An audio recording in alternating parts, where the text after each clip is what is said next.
книгата го има достатъчно, макар и доста съкратено. Това са бележките, които съм си водила през всичките години, от съвсем маничка, понеже имах възможността много малка да бъда изпратена, а след това прибрана тук отново в нашата страна. И баща ми още тетрадки ми даваше от начало, след това тези прочути бележници, които всички вие сигурно имате, в които всеки ден Божий и до ден днешен аз имам точни отметки къде, какво, кога, отколко, доколко съм била с кого. Тъй, че всичко, което съм написала в тази книга, която е на някой вече в ръцете, е самата истина. Още повече, че последната ми среща с забележителния, единствен, голям, знаменит български певец Борис Христов в Рим 1981 година, просто нямаше нищо в себе си. Това беше в посолството, беше посланник Цветков и културният аташе Бошков Атанас, а Борис Христов се обърна към мен и каза: Таня, всичко знае, нямам нищо в себе си обаче, което да ти дам, но запомни едно, оставам ти като най-важното послание. Истината, пак истината и само истината говори. Така че аз го запомних много добре. Трети път го бех видяла в своя живот. Това са последните думи, с които ние се разделихме, защото той искаше изключително много и правихме някакви планове, просто да пее мелодическата линия на произведенията на Кукузел, а ние да държиме ИСО надолу. Това е буртонният тон, задържания тон, отдолу под неговото, но явно в този ни живот не е станало. Ще стане в следващия. Сега не бих почнала от другаде, освен трябва да ви кажа, през 18 век, 60-те години на 18 век, един забележителен руски изследовател, Успенски, на старото изкуство, по-право на славянското изкуство, връщайки се от атонските манастири, донася в Русия. Това е житието на Йоан Кукузел. Само 2 години, 3 по-късно, друг учен, пак руски, Сиркул, с, доколкото ми е известно славянско, не българско почти потекло, пише в Московски ведомости. Това е най-голямото и най-аргументирано издание на Русия в онези години. 60-те години на 19 век, точно така на 19 век, пише житие Йоана Кукузеля как източник българска история.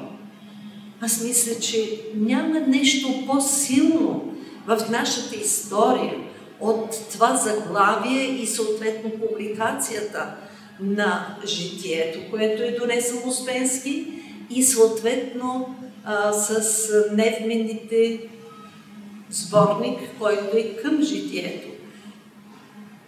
Това издание, трябва да ви кажа, толкова силно впечатление е направено на музикалната общност, която тогава е било, че всички почват да говорят за него.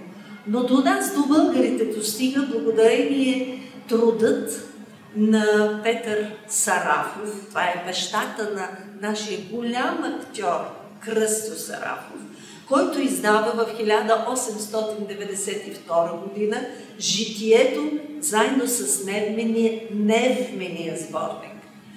Само няколко години по-късно, защо съм точно държа да ви ги кажа всичките тези неща, защото е уникално всичко. 1912 година пак Петър Сарафов издава отново този сборник с житието прикрепено, а между прочим в 1906 година в България се опитват да направят един състав Йоан Кукузел. Точно Йоан Кукузел. Но за голямо съжаление този състав съществува само няколко месеца. Няколко години по-късно, след белия терор, като бих казала протест срещу него в България, в края на 20-те години, музикантите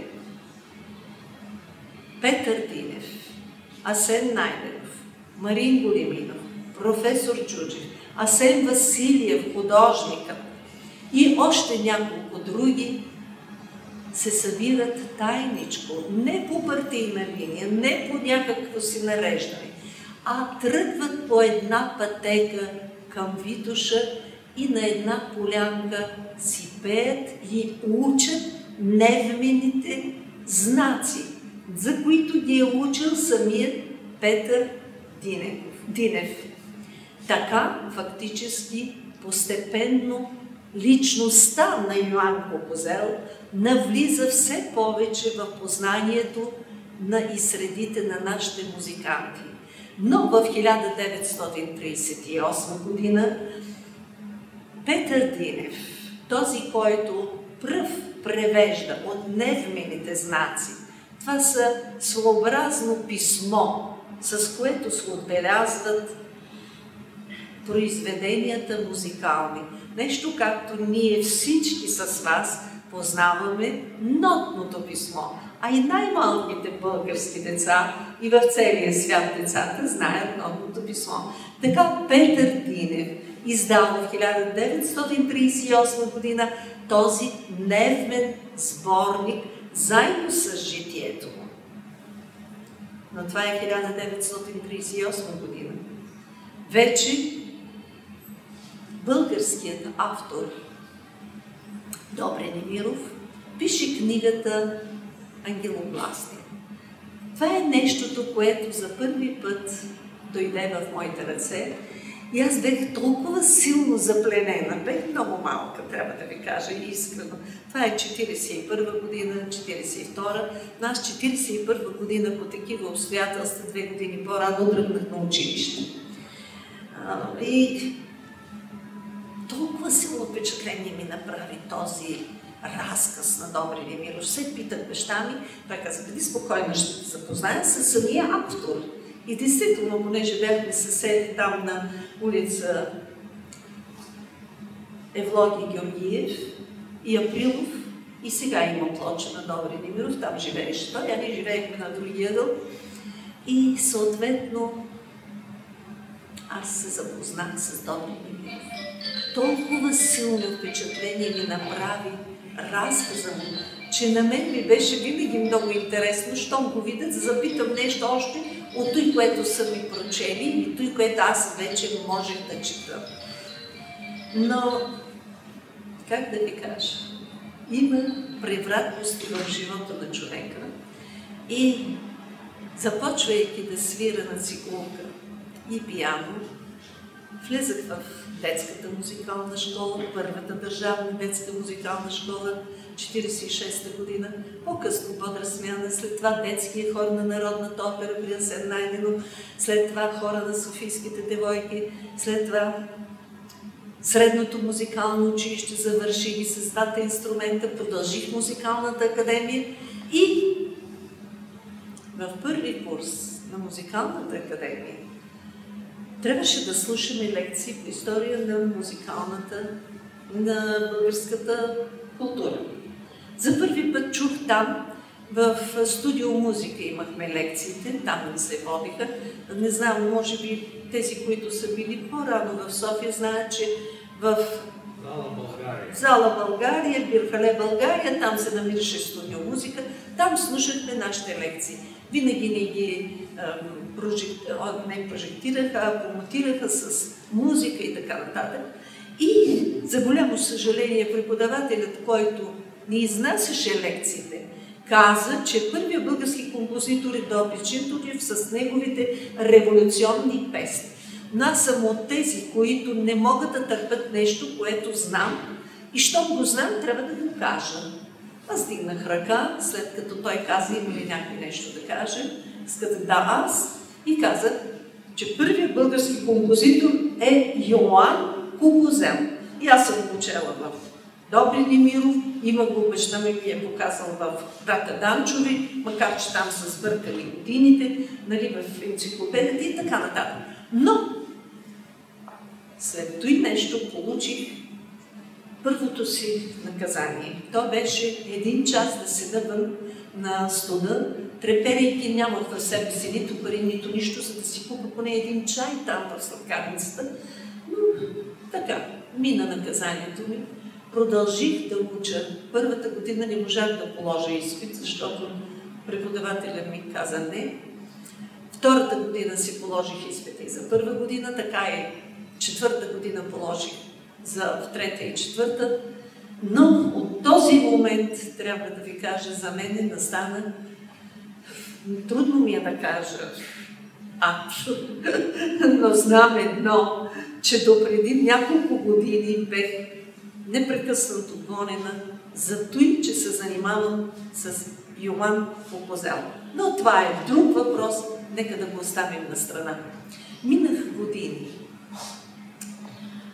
Между другото, всеки, който се интересува и разтвори очерки на българската литература, не литература, а музика, от автора съответно, изданието е на... Той е очерки за българската музика, издание 1954 година. Там ще прочете за Кукузел ужасни неща. Затова, че той е най-опадъчният композитор, че в него няма никаква музика, че той и от този характер най-различни неща. Всичко това почти болестно състояние за мене беше. Аз не можех да го преживея, защото всички, които изучаваха музика българска, трябваше да четат този учебник. Той съществува, очерки по българската музика. Не желая да говоря автора, няма смисъл. Светла му памет, Господ да му прости. Така минаваха годините, докато вече се омъжих, свърших, почнах да работя в радиото и какво стана? Една групичка хора, която беше не особено голяма, не по партийна линия събрани, а хора просто с отношение към българската култура. И аз ще ви ги кажа веднага. Това беше Петър Динеков, това беше съпругът и Живка Тодорова, която е част от сценария, пише заедно с Коротков, но тук не е отбелязваме, за да може Коротков да получи званието професор, затова само неговото име е във филма. Това беше Николай Тодоров, синът на Пео Тодоров, професор Джуджев, професор Марин Големинов, професор Асен Василиев, художникът, Вера Гюлгелиева, историчка и още така около 4-5 души, между които моят съпруг, първият български китарист и аз. Събирахме се поне един път на месеца, отивахме при Димитър Съсълов, той беше така въдворен на почивка в Пирдол. Отивахме там, говорихме. Аз непрекъснато, всеки говореше история, нещо. Аз непрекъснато едно и също повтарях. Че трябва за Кукузел да направим филм, че трябва най-накрая Живка Тодорова и Коротков написаха сценарий. Взех сценарий, занесах го в студията нашата. Аз вече работих в студията. Много ми е неприятно, когато казвам аз, но няма начин, трябва да го кажа. Занесах сценарий в студията и един прекрасен режисьор, един прекрасен ден носи сценарий и ми казва: Таня, ти знаеш, има един невероятен сценарий. Трябва, казва, да го направим. И казвам: какъв е той? Ами за Йоан Кукузел, така ли? Кой е той? Почвам аз. Знаете ли, че до ден днешен се покланям на този човек, който за първи път се срещна с името Йоан Кокозел и разбра колосът, за който ние трябваше да правим филм. Направихме го филм. Ето. Но това е само 8 минути, а филма беше 45 минути. Филма и сега молиме, че е изрезан, но по-хубаво, че го има, отколкото да го няма. Продадаха го точно в 40 копия, продадаха го веднага и веднага са го изрезали. На 19 февруари 1966 година се състоя премиерата му в нашата малка заличка в студия за документални филми, в която аз бех режисьор. Веднага след това, филма е продаден, а едновременно изрезан. Как? Не мога нищо да кажа за това и защо са го изрезали. Знаете какво беше времето, трябва просто да простим и да го забравим. По-хубаво, че всички днес сме тук, живи и здрави, отколкото да си мислим за всичките тези, които по един или по друг начин трябваше да ни възпитават. Но аз исках, но тези, които пеят тук, това са 5 възрастни певци. Веднага мога да им кажа имената, ако някой иска да ги чуе. Те не искаха обаче да им се пишат имената, за да не бъдат уволнени. Само 2 месеца, не повече, понеже често минаваха покрай нас професор Чуджев и професор Малин Колиминов, които много обичаха моя съпруг, говореха си непрекъснато, а там нашия дом, понеже беше съвсем близко до тогавашната студия, документална, игрална, научно-популярна и всякаква, която е днешното здание на телевизията. И просто бехме, както казват, на кюше старите баби. И все минавахме, и все идваха най-различни колеги, режисьори, най-различни художници и всичко. У нас беше, бих казала, един клуб на Софийската бохема. Но какво се случи? Един прекрасен ден, понеже Марин Големинов казваше: Таня, Ясен Найденов, Таня, трябва, каза, да се направи той, което си замислял. Трябва да се пее тази музика. Трябва. Не казваме как трябва, като никой не иска. Не, ще се намери. И накрая Левкинския епископ много ми помогна, обаче той само ми обещаваше. Но кой ми помогна? Христо Пътъров. Един много интересен инженер, който аз, връщайки се от братовчета на моя съпруг, един свещеник в Асеновград, държа си дневен сборник и си гледам във влака. И този младеж ми казва: о, госпожо, ама така се приближават към мен във влака. Ами, аз ги познавам тези неща. Викам: какво познавате? Ами тези знаци, това са невми. Така ли? До тогава мълчех и гледах, но така му го стиснах тук за ръцете, няма да го забравя. Той е жив и здрав, Христо Пътъров инженер, и казвам: веднага всички, които знаят тези знаци, да ми ги доведете. Той каза: обаче след 2 дена, 3, дойдоха в домът ми, доведаха 5 души. Това са първите 5, които след възрастните и след онези от 1906 година и 1966, които записаха този запис, който вие чувате, и тук се получи само едно пискливо нещо, моят глас. Тук и аз пея, само че беше много по-дълго, а сега нищо почти, но няма значение. Важното, че има и толкова. Това е документ. И доведаха 5-мата и почнахме да пеем. Направихме един сценарий за старобългарски страници по Петър Динеков. Това беше антология на българската стара литература. Може би у вас има по домовете ви, тези, които се интересуват.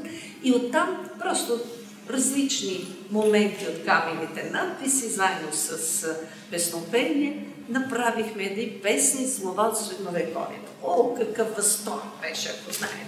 Страхотен. Но, за голямо съжаление, Катя Захирева, която ни прие в театъра 199. Само 2 представления. Хоп! Смъкнаха го тази пиеса, ако мога да я нарека така. И наказанието отново. Мен отново ме наказаха, защото съм подстрекавала на религиозна пропаганда и така. Да не ги разправя, няма смисъл. И момчетата се разбягаха, разбира се. А аз в това време отидах с един мой филм в Краков. И в Краков, гледайки фестивала на документални филми, един прекрасен ден влезахме в Мариетски кастьол, където в катедралата слушахме не някой друг, а кардинал Войтела. И разбира се, отидахме да го поздравим. Операторът на филма, който виждате тук, Берух Лазаров, е полски възпитаник. И поздравлявайки кардинал Войтела за това, което чухме, защото беше много хубаво словото му, аз без да искам съм попитала някаква думичка на български език, защото Берух Лазаров беше полски възпитаник. И великолепно говореше, и съпругата му е полякина, той великолепно говореше полски. И когато чу тези 3-4 думи български, а между другото кардинал Войтела знае и руски, той не знам, може би знаете, че той е такъв освенцимски затворник също. И там учил руски с тях. Той чува български и каза: ма вие какви сте? И ми казаха: българи. Българи. Българи! Ама аз гледах ангелогласие. Знаете ли какво нещо е? Той така си разтвори ръцете, така почна да говори за филма. Той е гледал пълното копие, това, което е 45 минути продаденото извън нашата страна.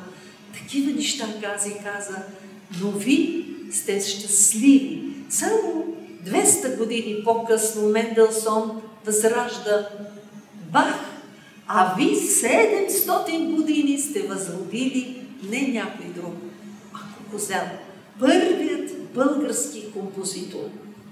Аз бех толкова смутена, че как съм промълвила и му казах: аз там пея и солото на майката. Но то беше доста по-голямо. То е бавната част от Терирема. И колкото и да е тъжно или радостно, не знам, но за всички, но за мене беше възторг. Той така почна да му благославя и каза: запомнете, тази музика ще обиколи света. Това са вторите думи, казани по един и същи начин. Каза ги Венелин Коцев, този човек, който е бил, не знам, в ЦК или нещо в управлението на партията, когато дойдоха да приемат филма 1 година по-рано в студията, 66-та година, той каза същото. Тази музика ще обиколи света, а филма ще бъде документа за нашия композитор. Трябва да ви кажа нещо, което е много показателно за тази музика. Ние мислим и говорим, обаче аз ви изредих как фактически Кукузел става личност, известна. До този момент, до Успенски, никъде нищо не се знае за Кукузел. Това, което съм проверила лично и всичките мои колеги, дори в Ватикана, след като има тези 3 жития, за които говорих, едното се намира в Русия, в Салдиков-Щедрин, другото е в Ватикана, а третото е на остров Лесбос. Но преди да отиде в Ватикана е било на Зографския манастир. Това са 3 жития на Йоан Кукузел. Спора за него става много голям, защото братя Данчови поставят въпроса, че той е роден 1128 година. Не е верно. Тук може би забелязаха някой, може би не, но това няма значение. Има го в псалтикията. Там се вижда Гликис, това е най-голямият тяхен гръцки патриарх, който учи Кукузел, и неговия Пападополос е един негов колега на музикийско изкуство. Какво значи той? Той е 1312 година до 1318 патриарх. Той точно тогава учи Кукузел, значи той е невъзможно да живее 1228 година. Това, което е в братя Данчови, фактически не е верна тази датировка на рождението на Кукузел. Верна е той, което се дава в житието на Успенски Сирху, което е донесено от там. 1280-1360. Това е времето, в което се обхваща годишнината на този велик, знаменит, уникален музикант. Всичките тези думички, които аз казах, мога веднага да ги защита и ще използвам възможността да ви ги кажа. Защо? Първо, това са 4 века преди Ренесанса се появява тази личност. Какво създава тази личност? Няколко неща. Изследванията на професор доктор Джуджев, Егон Велес, Кронбахер, Райна Поликарова Вердей, Брашованова, Стефан Лазаров, Успенски, Сирху, Атанас, Арутинян, Грузинеца. Всички без изключение изследвания показват уникално нещо, че най-устойчивите част в музикалните произведения на Кукузел, сравнени с най-устойчивите части на различни народни песни, български, от регион, който ние сме, са идентични. Това е уникално изследване. За това изследване професор доктор Стоян Джуджев получи Хердерова награда през 1979 година, а беше съобщено това нещо в 1980 година, когато направихме световна година честване на Йоан Кукузел. И от тогава се чества всеки 1 октомври. Аз съм щастлива, че съм между вас именно днес на 1 октомври. Това е годината на Кукузел, която всяка дата 1 октомври се отбелязва. Това ви казвам по отношение на сравнението. Донка Петканова, професор в Софийския университет, защити, когато каза, но тя написва много голяма студия, че ако той беше някакъв друг по народност, той не би написал полиалей на българката, ще пише полиалей на сръбкинята, на грекинята, на румънката, на каквато искате друго, но не и на българката. А той пише полиалей на българката, с неговия си почерк. След това казах ви колко хора пишат по точно този проблем. Егон Велес пише нещо забележително. Нотната система, а невматиката, която създава Йоан Кукузел, той прави един много интересен, бих казала, много интересна невматика прави той. Някъде в този 14 век, по средата към 20-30 години на 1320 и 30 година, прави невмена система, която невмена система е толкова изящна, толкова центрирана, толкова интересно, бих казала, отбелязваща всяка една мелодическа линия, всеки един нюанс в гласът, в ритмиката, в тоновете, каквато не е съществувала преди той. И тя се казва Кукузелева невматика. Защо казват тези неща, че са точно така? Не аз ги говоря, не някакъв българин ги говори, а ги говори Егон Велес, най-голямият изследовател на нервните системи. И той казва, че ако ние трябва да сравниме с нещо и с някого, той, което Йоан Кукузел е направил, то трябва, казва, да извадиме една музикална партитура. Тук много се радвам, че виждам един колега музикант и знае какво значи една оркестрова партитура, плюс, казва, една тетрадка с обяснение за всичките знакчета и извивки в нервените показатели, които Кукузел е направил. Не аз го казвам, Еко Велес го казва, Крумбахер го казва, Енеско го казва.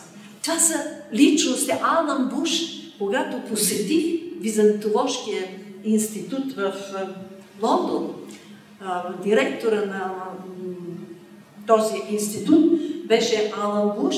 Това е един от защитниците на Георги Димитров, което е много интересно като факт, заедно с Стефан Цвайг, с Максим Горки, с Ромен Ролан, нали, просто големи личности. И Алан Буш, когато разбра, защото аз най-напред отидах самичка, а след това той ме покани с целия състав. И когато отидах и почнах да си приказвам с него, нали, питам, искам да видя той. И той ми разказва и вика, чакайте, ще ви покажа, сега ще ви покажа. И ми изважда фототипно издание на нервните знаци, на Кукузел и така нататък. И ми каза, ви знаете ли какво значи? Но аз не съм му казала, разбирате ли, коя съм и какво съм? Кукузел. И аз казвам, знам. Откъде знаете? И когато му казах, че аз съм тази, която съм съставила състава Кукузел в собствения си дом, той трудно е да ви обясна неговата реакция. Това са не поклони, не знам какво. Аз трудно мога да кажа всичко. В присъствието на не само и на посланици, там и на други имаше. И не мога да забравя, те не мене ме уважаваха, те уважаваха преди всичко Йоан Кукузел. Аз знам, че това нещо навсякъде така е било. Те преди всичко са обръщали внимание на този гений, който е Йоан Кукузел. Защо? Защото всяка една мелодическа последователност, която ние сме пяли от Кукузел, не може, бих казала, да не разклати или да не развълнува всяко българско сърце, на който е да е край на земното кълбо. Толкова е българска тази музика. И аз страдах, ужасяващо страдах, когато четех тези редове, които ви казах, заради които бех първата наказание, което получих. А получих но много наказания. Не искам да говоря, не искам да си спомням. Къде ли не ме водиха Къде ли не? Трябваше да обяснявам винаги защо и как съм се занимавала и какво съм говорила. И аз нищо друго не съм говорила. Винаги той, което пред вас говоря. Аз говорих единствено и само за Йоан Кукузел, за неговото творчество, за неговото место в българската култура и в българската история, че нима е малко това за първи път по предложение. Сега ще ви ги кажа кои беха. Свобода Бъчварова, която писа заедно с Иван Ничев, написаха сценарий за Йоан Кукузел с моя помощ Маничка. След това игрален сценарий. След това Стефан Лазаров, Чакозова и аз предложихме в 76-та година, 77 година, точно така, 77 година, направихме официално предложение 1 октомври да бъде ден на българската музика с името Йоан Кукузел. Това нещо го предадоха в ЮНЕСКО Емил Александров, дори той го пише в неговата книга и съответно бе прието от щаба на ЮНЕСКО и от 80-та година. Винаги, всяка година се чества този ден като ден на музиката и на Йоан Кукузел. Аз съм много щастлива по този случай. Няма значение кой е предложил или не. Но представете ли си, в целия свят, когато дойде този ден, все има някой да се сети и да каже: днес е денът на Йоан Кукузел. А особено българите по света, те никога не забравят в този ден. Да, и ви, получихте днес няколко съобщения по този повод и поздравление от различни места по света. Това е голяма гордост. За първи път ЮНЕСКО честваше в 1980 година композитор с толкова голяма отдалеченост от нашето съвремие. А той звучи толкова съвременен. Аз не бих казала, че има друг композитор, като имате предвид, че целият ми съзнателен живот минава в музиката и в документалистиката, кинодокументалистиката. Но няма друг композитор, който с такава отдалеченост да е честван и да е толкова български. Български защо? Това, което е като интонация в него, това, което е като украшение, това, което е като мелизматика. Мелизматика, това са украшенията, които са в музикалната същност на мелодическата линия. Аз може би много ви занимавам, не бива повече. Е уникално. Тъй, че ние единствено, бих казала, трябва да се гордееме с това име и навсякъде да говориме за това, което е направил Йоан Кукузел. Той е толкова голямо, той е почти толкова, колкото не почти. То само може да се сравни с Бах, за който ние се покланяме. Аз самата много обичам Бах и много го свиря, с голямо удоволствие, но всеки ден отварям и Кукузел. Аз трябва да ви кажа много ви благодаря за вниманието, за това, че вие сте тук на този ден и дано, както се казва, все повече и повече да успяваме да разбираме какво е нашия български дух. Благодаря ви за вниманието.